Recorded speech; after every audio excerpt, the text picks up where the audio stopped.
मोज़ज़ कतुनको अस्सलाम वालेकुम। तासो गोरी लगियाई जमा यूट्यूब चैनल और फेसबुक पेज शातनी वीडियो के relative pronoun in past indefinite tense की ज़कड़ी दी और नन बा पास्ट कंटिन्यूस टेंस स्टार्ट कवम दा वीडियो दार क्लास तालिब इल्म कागर रेगुलर या प्राइवेट पासानी सर इंग्लिश या इंग्लिश ग्रामर दकवला इसी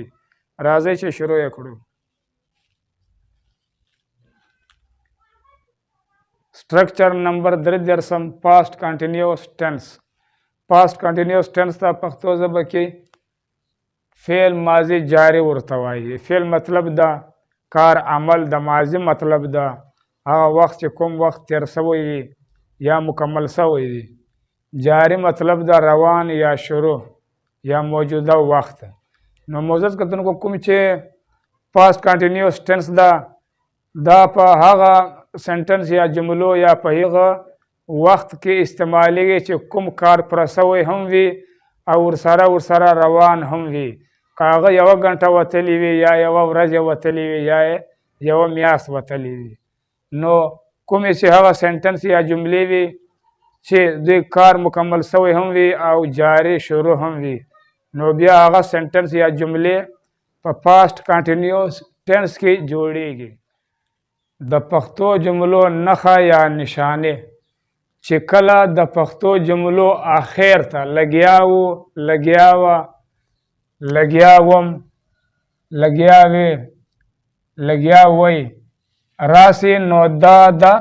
टी मतलब द पास्ट सी मतलब द कंटिन्यूस टी मतलब द टेंस। नोदा द पास्ट कंटिन्यूस टेंस निशानी या नखदा। द तर्जमे दस्तूर या द तर्जमे तरीका। द वर्ब फर्स्ट फारम मख्तबा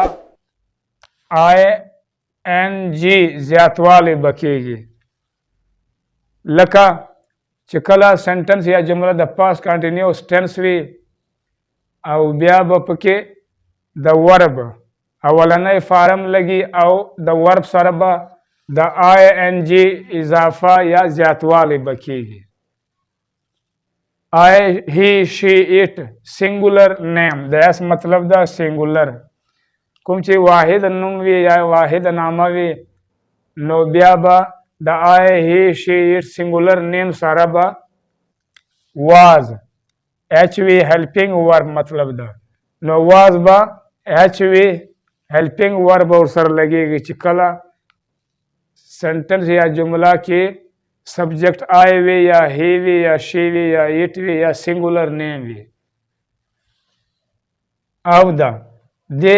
वे यू और प्लूरल नेम पे मतलब द प्लूरल नेम यानी कि कुछ चे दो नामे वे या दो ने चे ज्यादा नामे वे नो दो सरबा HV हेल्पिंग वर्ब और सर लगेगी अब और सर इस्तेमालीगी। मनफी जोड़वलो द पारा HV हेल्पिंग वर्ब नबाद बा नाट लगेगी यानी कल शिप सेंटेंस या जुमला त्रे मनफी जोड़वलो जरूरत वी नो बिया बा कुमचे हेल्पिंग वर्ब द वाज या वर दे नबाद बा बिया नाट मनफी लगेगी। आओ सवालिया जुमला जोड़वलो द पारा HV बा द जुमले पर स्टार्ट के लगेगी यानी कि चिकल त्रे सवालिया या इंटरोगेटिव सेंटेंस या जुमला द जोड़वलो जरूरत नो ब्याबा द हेल्पिंग वर्ब वाज या द वर्ब बा द सेंटेंस या द जुमले पर स्टार्ट पर सर या पर शुरू के बल लगेगी। नो बा त्रे इंटरोगेटिव सवालिया जुमला जोड़ा सी। स्ट्रक्चर ऑफ सेंटेंस जुमला बनाने का तरीका मादा पर उर्दू की लिखी ली दी नो दे मतलब द जुमले जोड़वलो तरीका या जोड़क या बनावट। नो पास्ट कंटिन्यूस टेंस की सेंटेंस या जुमला जोड़वलो द तरीका द पदे डबल पदे शान बा सेंटेंस या जुमला जोड़ेगी। नो सेंटेंस या जुमला के बा अवल द सब मतलब द सब्जेक्ट न द सेंटेंस या द जुमले पर अवल सर के बा सब्जेक्ट लगेगी लगा दल तचे आए लगे दल ब्या प्लस HV हेल्पिंग वर्ब ब्या बा हेल्पिंग वर्ब को मके वर्ब लगेगी लगा दल तचे वाज लगे दल ब्या plus we بیا به د هیلپینګ ورب نه بعد ورب لګیږي لکه دلته چې لیسننګ لګېدلی ده بیا پلس اوبج نو آخر ته به اوبج یعنی که ابجکټ مفعول به لګیږي لکه دلته چې ټو د ریډیو لګېدلی ده نو دا مثالونه چې ده دا ښه په توجه سره واروئ او ویې ګورئ I was listening to the radio. ما ریډیو اورېدلې وه لګیا وم نو دلته چې کوم آی سبجیکټ چې دی دا د سنټنس یا د جملې په سټارټ کې لګېدلی دی نه بعد هیلپینګ ورب ده بیا دی نه بعد ورب ده بیا دی نه بعد ټو د ریډیو دا ابجیکټ ده I was not listening to the radio. ما ریډیو اورېدلې نه وه لګیا وم نو دلته هم کوم چې آی ده دا د سنټنس یا د جملې په سټارټ کې لګېدلی دی نه بعد هیلپینګ ورب ده بیا دی نه بعد چې دی ناټ نیګیټیو ده منفي ده نو دلته هم تفصیل کې لیکلی دی چې منفي جمله جوړولو دپاره د ایچ وي نه بعد به ناټ لګېږي نو دا ایچ وي د هیلپینګ ورب ده بیا دی نه بعد چې دی ناټ لګېدلی ده او بیا دی نه بعد ورب دی بیا دی نه بعد پریپوزیشن ده او بیا اخر ته چې دی ابجیکټ ده was I listening to the radio آیا ما ریډیو اورېدلې وه لګیا وم نو دلته هم کوم چې واز دی هیلپینګ ورب دا د سنټنس یا د جملې په سر په شروع کې لګېدلی ده دا دې دپاره د سنټنس یا د جملې په سر کې لګېدلی ده چې دې سنټنس یا جملې نه انټرګیټیو سوالیه سنټنس یا جمله جوړه سي نو بیا دې نه بعد چې دی بیا سبجیکټ ده بیا دې نه بعد ورب ده بیا ټو پریپوزیشن ده او دا چې دی دا آرټیکل ده بیا ریډیو چې دی دا ابجیکټ ده نو چې کله سنټنس یا جمله انټرګیټیو سوالیه وي نو بیا به د داسې سنټنس یا د جملې آخر ته کوېسچن مارک سوالیه نشان لګول هم ضروري ده Was I not listening to the radio? آیا ما ریډیو اورېدلې نه وه لګیا وم نو دلته هم کوم چې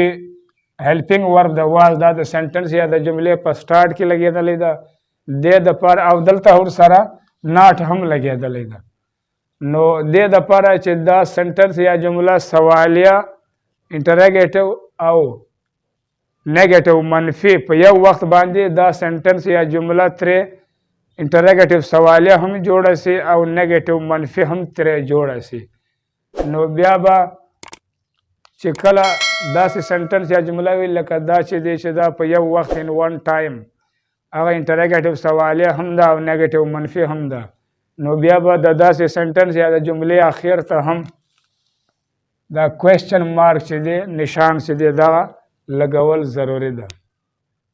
They were requesting that teacher to spare time to teach Ali. هغوی هغه استاد ته یا ټیچر ته علي ته د ښودنې یا د سبق ښودنې دپاره وخت ورکول یا وخت ایستل گزارش درخواست یا التماس کړی و لګیا و نو دلته هم کوم چې دی دا د سبجیکټ ده او د سنټنس یا د جملې په سټارټ کې لګېدلی ده دې نه بعد ور چې دی هیلپینګ ورب ده بیا دې نه بعد چې دی ورب ده ورب ون ده دیټ ټیچر دا چې دی دا سبجیکټ هم ده او ابجیکټ هم ده دا د سبجیکټ په شان باندې هم کار کوي او د ابجیکټ په شان باندې هم کار کوي په دې وجه چې کوم دی دا ډایرکټ حکم کوي یا ډایرکشن ورکوي ټیچر ته نو بیا ټیچر بیا په مخ باندې کار کوي په علي باندې نو دې دپاره دا چې دی دا سبجیکټ هم دی ابجیکټ هم دی او ټو چې دی دا بیا پریپوزیشن ده سپیر ټایم دا ورب ده ورب ټو ده بیا ټو پریپوزیشن ده ټیچ دا هم ورب ده ورب 3 ده او علي چې دی دا بیا object ده they were not requesting that teacher to spare time to teach Ali هغوی یغه استاد ته علي دپاره د ښودنې یا د سبق ښودنې د پاره وخت ورکول یا وخت ایستل درخواست یا التماس یا گزارش کړی نه و لګیا و. نو دلته هم کوم چې دی دا سبجیکټ دی او د سنټنس یا د جملې په سټارټ کې لګېدلی، دی نه بعد هیلپینګ ورب ده، دی نه بعد ناټ نیګیټیو ده، منفي ده. نو کوم چې دی دا صبغه د پلورل د جمع ده، نو دې دپاره ورسره ور هم د پلورل جمع ور لګېدلی ده. We were going to attend Ali's birthday. مونږ د علي د برثډے یا د سالګرې کې حاضري یا شرکت کولو د پاره ورغلو لګیا و. دلته هم کوم چې وی ده دا سبجیکټ دی او د سنټنس یا د جملې په سټارټ کې لګېدلی ده. دې نه بعد هیلپینګ ورب ده، بیا دې نه بعد چې دی ورب ده، ورب ون ده، بیا پریپوزیشن ده ټو. He was forbidding them to interfere with Ali's affairs. هغوی ته د علي معاملات یا د علي په کارو کې ګوتې وهل یا چیړلو څخه منع کړي وو، لګیا وو. نو دلته هم کوم چې هی دی دا سبجیکټ دی او د سنټنس یا د جملې په سټارټ کې لګېدلی ده. دې نه بعد واز هیلپینګ ورب ده، بیا دې نه بعد ورب ده. دیم چې دی دغه سبجیکټ هم دی او آبجیکټ هم دی او ویت پریپوزیشن ده. Ali's affairs د آبجیکټ ده. You were going to buy the clothes. تاسو کالی جامې یا کپړې اخیستلو د پاره ورغلي وئ لګیا وئ. نو دلته هم کوم چې یو دی دا سبجیکټ دی او د سنټنس یا د جملې په سټارټ کې لګېدلی ده. دې نه بعد چې دی دغه بیا هیلپینګ ورب ده، بیا دې نه بعد چې دی ورب ده او ورب ون ده. You were not going to buy the clothes. تاسو کالی جامې یا کپړې اخیستلو د پاره روان نه وئ لګیا وئ. نو دلته هم یو چې دی دا سبجیکټ دی او د سنټنس یا د جملې په سټارټ کې لګېدلی ده او دې نه بعد چې دی بیا هیلپینګ ورب ده، بیا دې نه بعد چې دی ناټ ده، نیګیټیو ده، منفي ده. دا د ویډیو پای معزز کتونکو زما یوټیوب چینل سبسکرایب کړئ او په آل باندې ضرور کلیک وکړئ او ورسره لایک یې هم کړئ. انشاءالله مخکنی ویډیو کې به ریلیټیو ایډورب ان پاسټ کانټینیوس ټینس کې به زده کوو. تر هغه پورې د الله په امان.